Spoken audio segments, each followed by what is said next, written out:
ഈശോ മിശിഹായിൽ പ്രിയപ്പെട്ടവരെ, കാലിത്തൊഴുത്തിൽ പിറന്ന ഉണ്ണീശോയെ കാണാൻ നിഷ്കളങ്കരായ ആട്ടിടയർക്ക് സാധിച്ചു. ദൂരദേശത്ത് നിന്ന് വിജ്ഞാനികൾക്ക് സാധിച്ചു. നമുക്കും ഈശോയെ കാണാൻ ആഗ്രഹമുണ്ട്. പക്ഷേ ഇന്ന് നമുക്ക് യേശുവിനെ നേരിട്ട് കാണാനാവില്ല.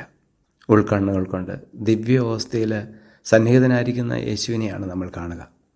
എന്നാൽ ഇന്നത്തെ വചനം നമ്മളോട് പറയുന്നു, ഹൃദയശുദ്ധിയുള്ളവർ ഭാഗ്യവാന്മാർ, അവർ ദൈവത്തെ കാണുമെന്ന്. ഹൃദയത്തിൽ പരിശുദ്ധി വേണം. അശുദ്ധിയുടെ ഒരു പോറൽ പോലും ഇല്ലാത്തവർക്ക് യേശുവിനെ ഈ ലോകത്ത് വെച്ച് ദർശിക്കാനാവും. അങ്ങനെ ഈശോയെ ദർശിച്ച വിശുദ്ധ ചാവറ കുര്യാക്കോസ് ഇല്യാസച്ചൻ്റെ തിരുനാൾ സഭയിൽ നിന്ന് ആചരിക്കുകയാണ്. മാമോദിസയിൽ കിട്ടിയ പ്രസാദവരം ഒട്ടും നഷ്ടപ്പെടുത്താൻ ഇടയായിട്ടില്ല എന്നാണ് അദ്ദേഹം മരണക്കിടക്കയിൽ കിടന്ന് പറഞ്ഞത്. ആ വിശുദ്ധിയുടെ വെള്ള വസ്ത്രത്തിൽ ഒരു അശുദ്ധിയുടെ പോറൽ പോലും ഇല്ല. അതുകൊണ്ട് അദ്ദേഹത്തിന് ദൈവത്തെ കണ്ട് ജീവിക്കാൻ സാധിച്ചു. അങ്ങനെ ദൈവത്തെ കണ്ട അദ്ദേഹത്തെ കണ്ടവർ പറഞ്ഞത്, ഇതാ ദൈവത്തിൻ്റെ മനുഷ്യൻ എന്നാണ്. പ്രിയപ്പെട്ടവരെ, യേശുവിനെ കാണാനും മാത്രം പരിശുദ്ധി നമ്മുടെ ഹൃദയത്തിലില്ല.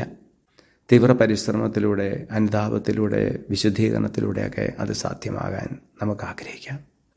സ്നേഹനാഥനായ ഈശോയെ ഞങ്ങളെല്ലാവരെയും അങ്ങ് സമൃദ്ധമായിട്ട് അനുഗ്രഹിക്കുമാറാകണമേ, ഇപ്പോഴും എപ്പോഴും എന്നേക്കും. ആമേൻ. വിശുദ്ധ ചാവറ കുര്യാക്കോസ് ഇല്യാസച്ച ഞങ്ങൾക്ക് വേണ്ടി അപേക്ഷിക്കണമേ.